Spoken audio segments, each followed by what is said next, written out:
जी students, अब हम करने जा रहे हैं नेक्स्ट न्यूमेरिकल प्रॉब्लम जो है 12.2 के नाम से। उसकी स्टेटमेंट जो है वो है calculate vectorially the net electrostatic force on Q as shown in the figure. Calculate vectorially the net electrostatic force on Q as shown in the figure. Students, ये डायग्राम जो है आपकी बुक के अंदर बनी हुई है, जो कि मैंने यहाँ भी ड्रा कर दी है। ठीक है, इस डायग्राम के अंदर देखिए हमारे पास दो फोर्सेस आ रही हैं।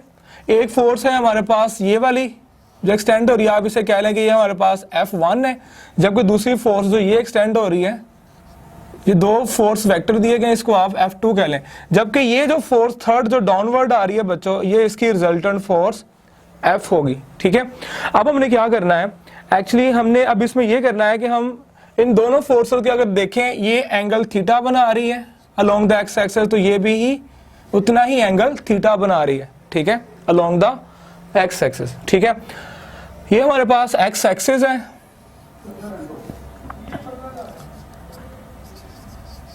ये हमारे पास क्या है, वाई एक्सिस। ये थोड़ी सी मॉडिफिकेशन हमने की है डायग्राम के अंदर। जब हम इसका न्यूमेरिकल प्रॉब्लम का सॉल्यूशन निकालेंगे तो हमारे लिए थोड़ा हेल्पफुल होगा। ठीक है, अब हमने क्या करना है, अब हम कैलकुलेशन करते हैं। यहाँ पे जो गिवन दैट है वो हम इसको देख लेते हैं। गिवन दैट ये है कि हमारे पास जो पहले Q1 चार्ज दिया गया है, ठीक है, जो कि F1 फोर्स, इससे जो इसकी जो फील्ड ऑफ लाइंस होगी, फील्ड ऑफ फोर्स होगी, वो F1 है। Q2 जो दिया गया है उसकी फील्ड ऑफ फोर्स वो F2 होगी, जो field of force of lines होगी। जबकि जो Q है उसकी जो रिजल्टेंट फोर्स होगी, जो टेस्टिंग चार्ज के तौर पे हमने लिया हुआ है, इसकी वजह से जो है, या Q1 की वजह से Q के ऊपर और Q2 की वजह से Q के ऊपर जो लगने वाली फोर्स है, इन दोनों को हमने रिस्पेक्टिवली जो है, दोनों फोर्सेस को, F1 को और F2 को फाइंड आउट करना है। फिर हमने रिजल्टेंट फोर्स जो है, जो ओवरऑल दोनों की वजह से लग रही है, एक्चुअली हमने वो फाइंड आउट करनी है, जो Q के ऊपर दोनों फोर्सेस का रिजल्टेंट जो है, जो इन दोनों जो चार्जेस हैं Q1 और Q2, जो Q के ऊपर फोर्स लगा रहे हैं, एक्चुअली दोनों म्यूचुअली फोर्स जो है, इसको हमने क्या करना है, कैलकुलेट करना है। तो इसके अगर हम देखें, जो हमें गिवन दैट है, इसके अंदर हमें ये डिस्प्लेसमेंट दिया हुआ है जो Q1 से Q2 तक है। इसी तरह हमें ये डिस्प्लेसमेंट दिया गया है Q2 से Q1 तक, दोनों का सेम डिस्प्लेसमेंट वेक्टर है, दोनों की वैल्यू जो है वो सेम होगी। और इसके अलावा जो रिजल्टेंट फोर्स है, जो इसका जो परपेंडिकुलर ड्रा किया गया है, जो टोटल डिस्प्लेसमेंट है, इनका हाफ किया गया है यहाँ पे 0.60 0.60। इसके अलावा जो परपेंडिकुलर का जो डिस्प्लेसमेंट वेक्टर लिया गया है वो है 0.80 मीटर। इन दोनों को यहाँ पे देने की क्या जरूरत थी, इन दोनों को देने की जरूरत ये थी कि ताकि हम यहाँ पे थीटा जो है वो फाइंड आउट कर सके। यहाँ पे हम कंसीडर कर लेते हैं कि हमारे पास ट्राइंगल जो है, इस ट्राइंगल को कंसीडर कर लें, वन ट्राइंगल को, ये सेकंड ट्राइंगल है। अब दोनों देखो तो ये दोनों जो ट्राइंगल्स हैं, अब हम देखें ये फोर्स जो F2 है इस वेक्टर की वजह से वो इस तरह है कुछ के, क्योंकि हमारे पास दूसरा चार्ज जो है वो नेगेटिव में दिया गया है, तो इसकी जो फोर्स F2 जो है हम इस तरफ ले लेंगे, इस फोर्स को हम रिमूव कर देते हैं। जी, तो मैं कह रहा था कि ये दो डिस्प्लेसमेंट वेक्टर दिए गए हैं, एक ये वाला डिस्प्लेसमेंट वेक्टर दो चार्जेस के बीच जो डिस्टेंस आ रहा है, और दूसरा ये वाला जो इनके रिजल्टेंट का है, इनके मिड पॉइंट जो है वो हम यहाँ पे क्यों यूज कर रहे हैं कि हमारे पास दो कॉन्ग्रुएंट ट्राइंगल्स बन रही हैं, एक है हमारे पास ट्राइंगल 1, दूसरी है ट्राइंगल 2। इनको यूज करके हम मालूम करेंगे अननोन थीटा। तो सॉल्यूशन के अंदर हम लिखेंगे, सबसे पहले थीटा मालूम करते हैं। गिवन दैट आपके पास ही है सारा डायग्राम के अंदर, यहाँ पे लिखने की जरूरत नहीं है। तो सबसे पहले थीटा फाइंड आउट करते हैं। थीटा हमारे पास क्या होता है, tan inverse y over x। तो बच्चों y हमारे पास अलोंग द y कंपोनेंट ये है 0.80,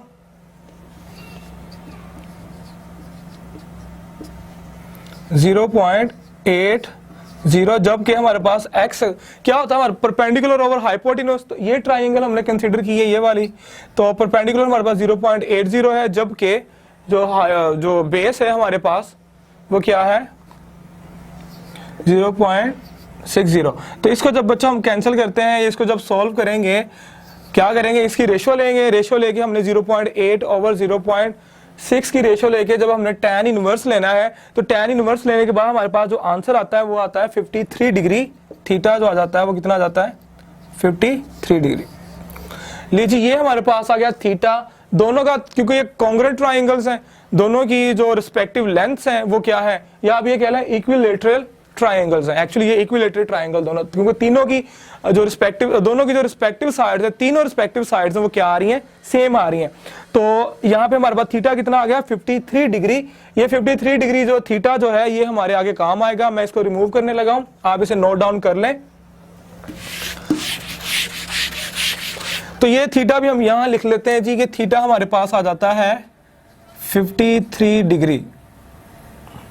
ये भी हमारे पास कितना आ गया 53 डिग्री। ये हम डायग्राम के अंदर ही सॉल्व कर लेते हैं इसे जी। 53 डिग्री हमारे पास अब एंगल आ गया। अब हमने क्या करना है, अब हमने 1 बाय 1 करना। ये है कि हमने F1 और F2 जो दोनों जो फोर्सेस हैं ये दोनों फाइंड आउट करते हैं।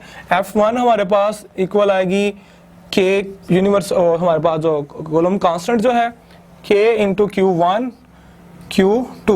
अब बच्चों हम F1 फाइंड आउट कर रहे हैं, तो F1 फाइंड आउट करने के लिए हमारे पास जो Q1 है इसकी वजह से उस चार्ज के ऊपर Q के ऊपर फोर्स लग रही है डिवाइड बाय R स्क्वायर। अब यहाँ पे हमारे पास इन दोनों के दरमियान जो R है वो हमारे पास कितना है 1, यानी R अगर हम देखें तो R की वैल्यू कितनी आ रही है, वो 1 आ रही है। ठीक है, तो वैल्यू पुट करते हैं। F1 K हमारे पास क्या होता है 9 इंटू 10⁻⁹ न्यूटन मीटर स्क्वायर पर कूलम स्क्वायर। Q1 जो है वो है 1 माइक्रो कूलम। तो माइक्रो की जगह बच्चों, इस माइक्रो की जगह हम 10 की पावर -6 लिखेंगे, 10⁻⁻6 कूलम हो जाएगा। Q2 जो दिया गया है वो है 4.0, यानी कि माइक्रो कूलम, इसको भी लिखेंगे 4 इंटू 10⁻, ये क्या आ जाएगा हमारे पास 6 -6। और R जो है वो गिवन है हमें 1.0 मीटर, यानी कि 1 का क्या ले लेंगे स्क्वायर ले लेंगे। तो बच्चों जब हम F1 को सोल्व करेंगे, कैसे सोल्व करना है, आपने इन दोनों न्यूमरेटर्स को मल्टीप्लाई करना है। 1 इंटू 10⁻6 मल्टीप्लाई 4 इंटू 10⁻6, उसको डिवाइड करना। 1 का स्क्वायर 1 ही होता है, इसको डिवाइड करने की जरूरत नहीं है। इसके साथ मल्टीप्लाई करेंगे 9 इंटू 10⁻9 के साथ। जब इसके साथ मल्टीप्लाई करेंगे तो आंसर हमारे पास जो आ जाता है वो आता है 3.6 इंटू 10⁻⁻2 न्यूटन। 3.6 10⁻⁻2 न्यूटन जो है हमारे पास F1 आ जाती है। सिमिलरली अब हम क्या करेंगे, हम निकालेंगे F2।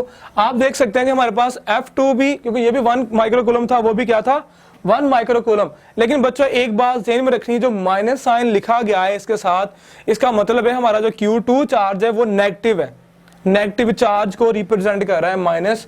ये माइनस इसकी क्वालिटी, यानी कि क्वांटिटी के साथ नहीं हमने लिखना, बल्कि ये माइनस हमें शो कर रहा है कि ये नेगेटिव चार्ज है। ठीक है, तो F2 भी बच्चों यही आ जाएगी हमारे पास। जब वैल्यू पुट करेंगे आप, तो F2 की वैल्यू भी कितनी आ जाती है 3.6 10⁻⁻2 न्यूटन। वो भी आपने बकायदा इसी तरह वैल्यू पुट करके ही सोल्व करना है इसे।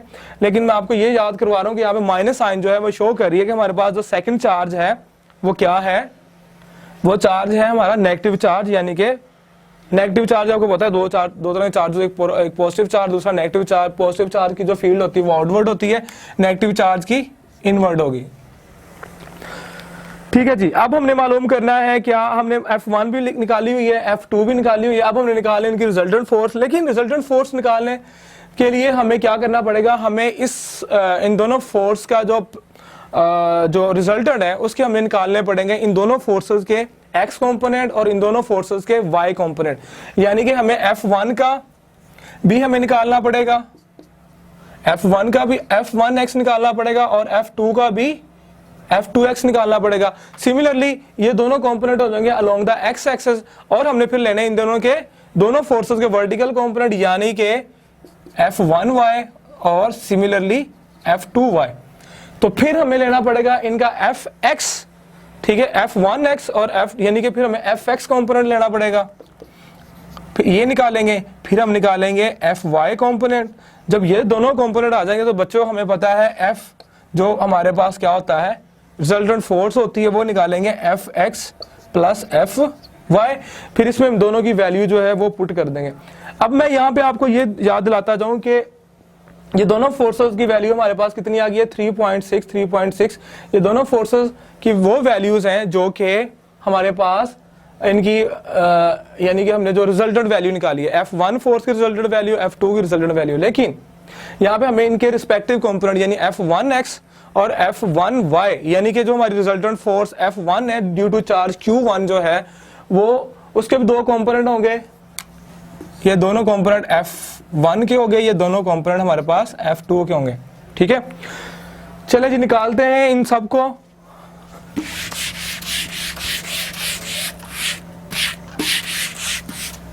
जी अब आप देखें कि हमारे पास ये दोनों कंपोनेंट जो F1 यानी कि हमारे पास F1x जो है वो हमारे पास क्या होगा, F1 cos theta. Similarly F2x पहले x वो भी हमारे पास क्या होगा, F2 cos थीटा के।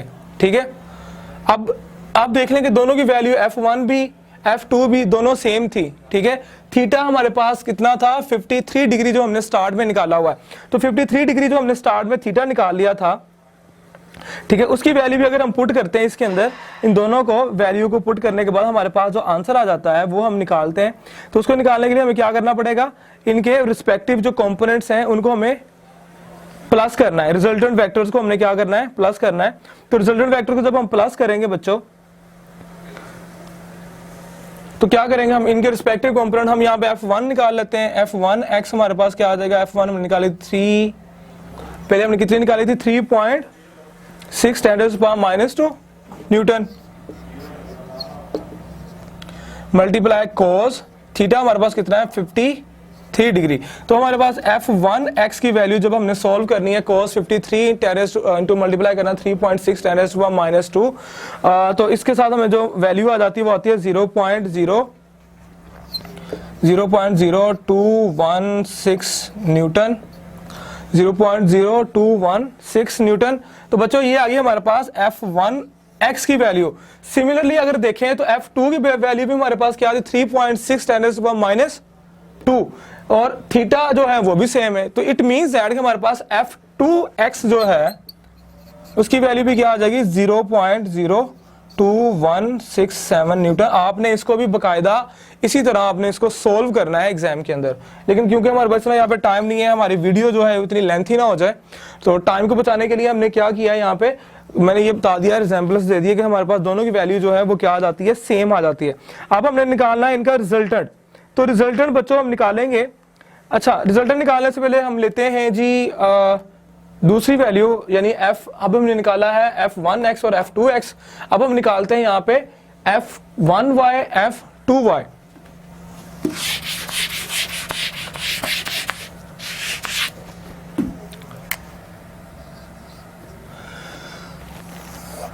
F1y वो हमारे पास क्या होगा, F1 यानी कि F1 sin थीटा। तो वैल्यू पुट कर लें, F1 हमारे पास क्या, 3.6 × 10⁻² न्यूटन साइन 53 डिग्री। ठीक है बच्चों, तो जब हम इसको सोल्व करते हैं साइन के साथ सोल्व करने के बाद जो हमारे पास वैल्यू आती है वो आती है 0.02, F1y की 0.0287 न्यूटन, यानी कि F1y को जब हमने सोल्व करना है इसकी वैल्यू कितनी आती है, 0.0287 न्यूटन। अब बच्चों देखें कि हमारे पास जो रिजल्टेंट फोर्स ये F आ रही है, इन दोनों का रिजल्टेंट जो है, ये रिजल्टेंट फोर्स जो है, इसके दो कंपोनेंट होंगे इसके y एक्स, एक हमारे पास अपवर्ड होगा, दूसरा हमारे पास क्या होगा, डाउनवर्ड। तो अपवर्ड के लिए हमारे पास ये कंपोनेंट आएगा, जबकि डाउनवर्ड के लिए हम माइनस में ले लेंगे, तो F2y जो है वो हमारे पास आ जाएगी -0.0287 न्यूटन। अब बच्चों इनका हमने निकालना है रिजल्टेंट। इसका रिजल्टेंट निकालते हैं। सबसे पहले हमारे पास आ जाएगा Fx कंपोनेंट। तो Fx कंपोनेंट क्या होगा, इन दोनों को ऐड करेंगे, F1x प्लस F2x, इन दोनों को ऐड कर लें, 0.0217 प्लस 0.0217। बच्चों जब इसको हम ऐड करते हैं तो हमारे पास रिजल्टेंट जो x कंपोनेंट आएगा दोनों की फोर्सेस का, इन दोनों की फोर्सेस के x रिजल्टेंट कंपोनेंट को जो है जब हमने ऐड करना है तो इसकी वैल्यू आ जाती है हमारे पास इन दोनों की वैल्यू जब हमने ऐड करनी है वो आ जाती है 0.04334 न्यूटन। ठीक है, जबकि क्योंकि ये हमारे पास है along the x axis component, तो बाद में इसको हम देखेंगे रिजल्टेंट के बाद, जो हमने इसके साथ जो रिजल्टेंट इसका जो यूनिट वेक्टर है वो भी हमने इसके साथ लिखना है। इसी तरह जब हम इन दोनों को ऐड करेंगे एफ वाई के लिए ये आप साथ साथ नोट डाउन कर लें, एफ वाई हमारे पास क्या होगी, f1y प्लस f2y। तो बच्चों इन दोनों की वैल्यू पुट कर लो, ये आई 0.0287। अब ये प्लस की जगह हम क्या लिखेंगे, माइनस 0.0287 न्यूटन। तो ये बच्चों एफ वाई हमारे पास क्या आ जाएगा, 0। दोनों सेम है लेकिन ऑपोजिट साइड में, तो आंसर क्या आ गया, 0। तो अब हमने निकालनी है रिजल्टेंट फोर्स। तो रिजल्टेंट फोर्स यानी कि एफ हम निकालने जा रहे हैं। तो एफ हमारे पास क्या आएगी,